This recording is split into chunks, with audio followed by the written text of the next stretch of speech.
Everybody, we are doing another Instagram live because we've got a reception Saturday night, this time for Steef Crombach and her exhibition, FOaMO.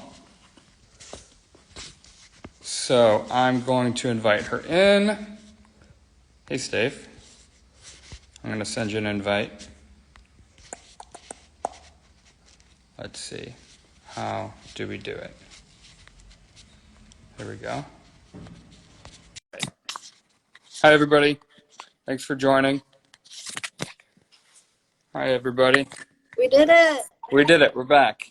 Sorry about that. It was actually my fault. I got like a request or like a thing coming in from my other Instagram from the studio, and I wanted to click it away, and instead I clicked on it, so I got no problem. We're gonna pretend that nothing went yeah. on.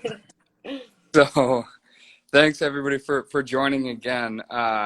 Steef, let's just take it from the top, and if you wouldn't mind just introducing yourself and the show title and again, and then we'll get right back into this piece. Okay, yeah, guys. Yeah, thank you for having me. I'm Steef Crombach. I'm a fabric artist from the Netherlands. I work multimedia, honestly, and lately more focused on fabric and soft sculpture.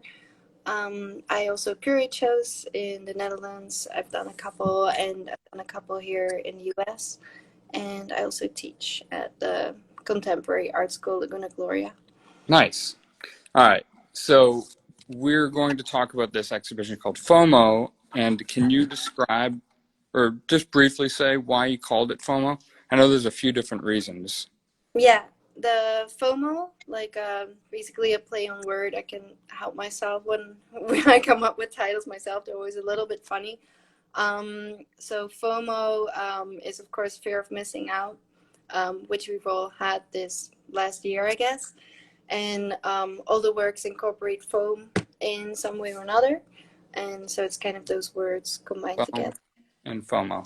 Nice. And let's look at this piece here, because again, this piece so clearly incorporates your use of foam, whereas the other ones might be a little bit unexpected at first. Mm-hmm.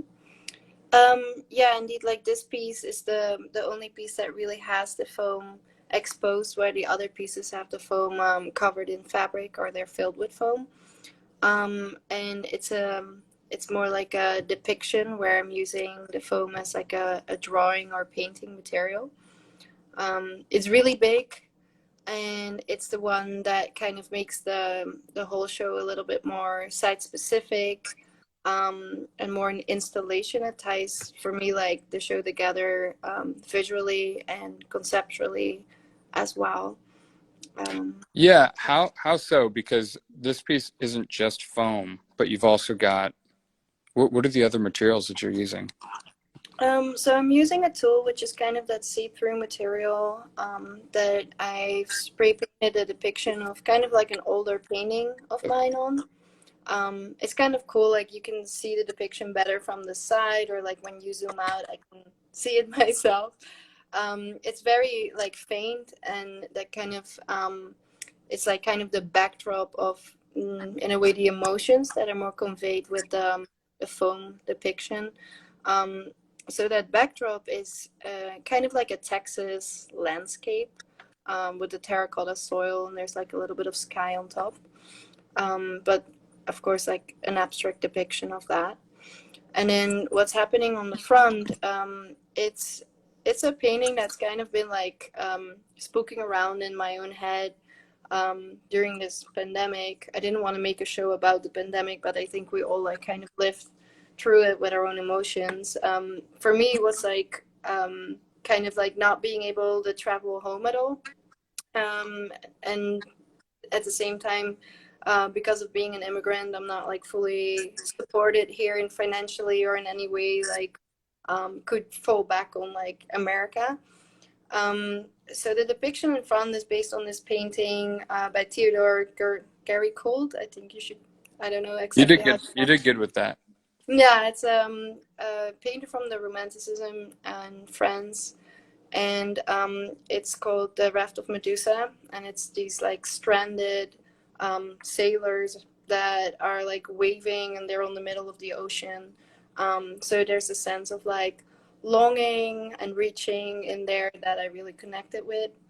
And of course, this is again like an abstraction for me and a combination of these two patterns that the backdrop that these feelings took place in, basically. And you're describing the foam outlines sort of depict that painting, right? Yeah, yeah. And Yeah. then the background is more like the background in which these feelings that I feel like are conveyed in that painting for me are taking place on, just like it did for me. How are the roadkill sort of, how do they connect to that idea? So the roadkill, they're like, I think they look kind of like friendly. Somebody said they look almost like a little bit like Muppets, and they have like a feeling of like plush animals. So they have like kind of like a sweet thing to them, but of course they're run over. They have that tire mark that like kind of shows more like the darker side. Um, it's kind of one of the first things that I noticed when I first came to America, is like the wildlife here is so diverse, but the only way I could really like see it and study it was because of the roadkill. There's also a book based on traveling with Charlie, but it's by a Dutch author, and he also describes these roadkill as kind of like they're sleeping, they're kind of peaceful, and I kind of wanted to have the light and the darkness of the boat come together as well in this depiction of like kind of this like symbol in my direct environment that I keep running into. And we've got the road stripes here to bring that idea home, which I love. Yeah, it makes it all like it makes the whole like more of an installation and an experience. And I guess before we got cut off earlier, I was trying to explain that like I always kind of tend to build like site specific installations instead of just popping like the paintings on the wall, and it always makes it more work for myself, but I can't help it. Yeah, in this room, you definitely feel like you're just surrounded with your work. Can you talk a little bit about too, like the okay? We're taking a break. I'm gonna pan you guys around. I got Um, you're it. good. Are you okay? Yeah. So the work is the roadkill. We described the ideas, but what are these actually made out of? What's the medium? Yeah, that's like a fun thing to talk about because it's sorry. I'm like ruining this thing. No, you're doing good. Um, it's a technique that I've developed over the last few years, combining mold making, so like a fabric mold with the foam. It's really cool, like when you like I designed kind of these patterns myself, and then when you fill it up with expansion foam, you can then like let it harden and rip the fabric off, and it creates this like kind of shell that still shows all the like materiality of like being a fabric piece with all the little fabric folds and sewing lines, and but it's like a more like rigid object. I love pointing out this area right here because on the back of the javelina, it really looks like this rippling effect that you get. You can really tell that there was fabric involved, and like the seam on the leg and the seams around the snout. You can definitely tell that there was fabric involved. But so you made these molds out of fabric, filled them with this white expansion foam, Mm-hmm. and then ripped the fabric away. Yeah, and I guess like I skipped a step where I like built this weird vise that was like a tire track where when that fabric was filled to like kind of like a good amount, I would squeeze the work in there and like tie it off basically.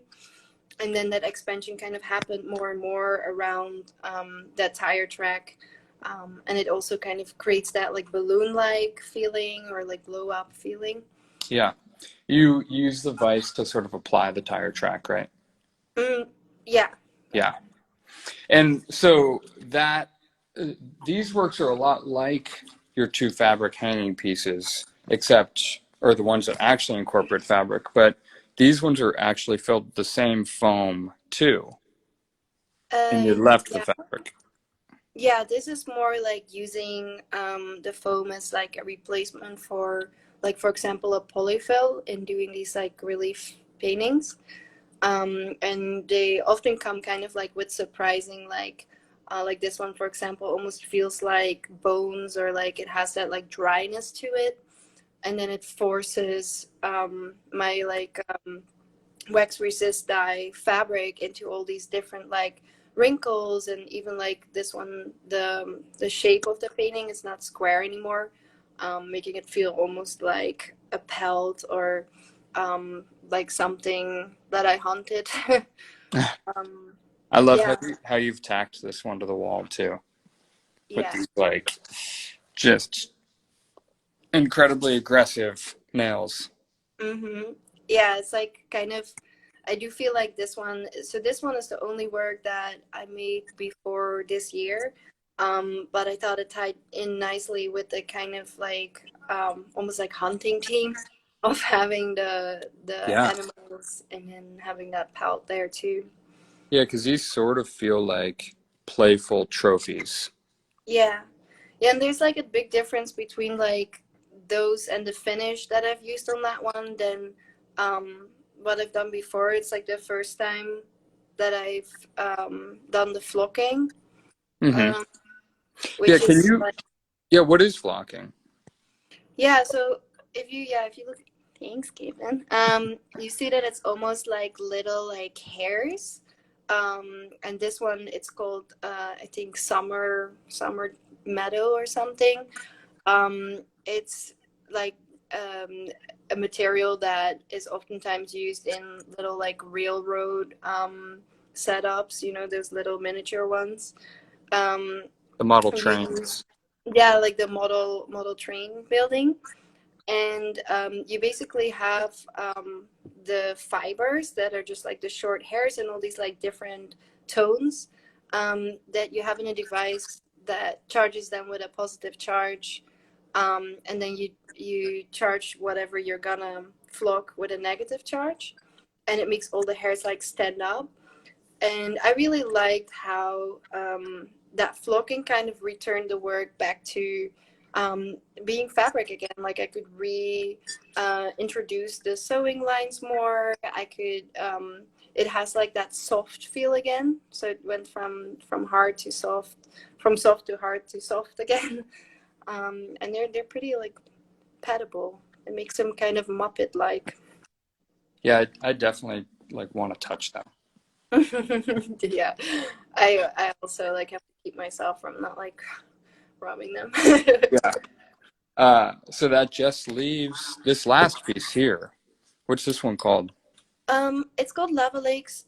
So this one is kind of like what I explained before with the piece that also incorporates the dyed fabrics with the foam, where it was kind of random, where the pieces go kind of like the fabric is kind of forced loose and tight. And then with this one, I really wanted to create this like very taut like center, and kind of like gain that control, like mastering kind of this technique I came up with, of like really getting those like lava pieces taut. Hmm. um, the background is based on like particle foam because I love that material, and for some reason I haven't found like a logical way to like use that particle foam in my work, and then I decided to just depict it, um, and kind of like play around with the materials with this one. Well, you do such a good job of like constantly reminding the viewer that sure, these are really polished, but it is craft materials. You just use them in an innovative way and really well. Thank you. Yeah, I like craft materials because they kind of like the position that they have in contemporary art kind of correlates with like the inspirations I have also in my like concepts, where I feel like they're like kind of underappreciated. They're not fully seen. They're not like shown in that light. And I think by using that light, I can like kind of um, reinstall them in people's minds as something that does have value, or that does like that can do so much more than their pre-existing notions about it. Yeah, that comes through. Well, I appreciate the time. I always like to keep these pretty short.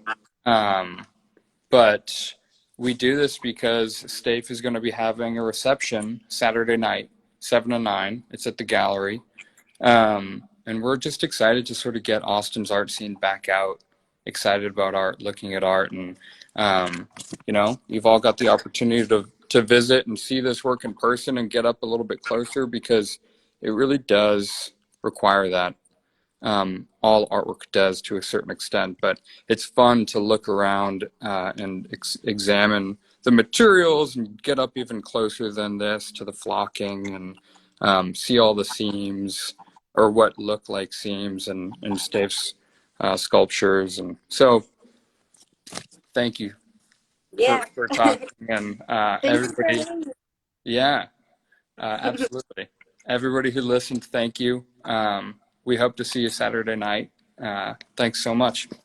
Yeah, see you Saturday. Bye. Bye.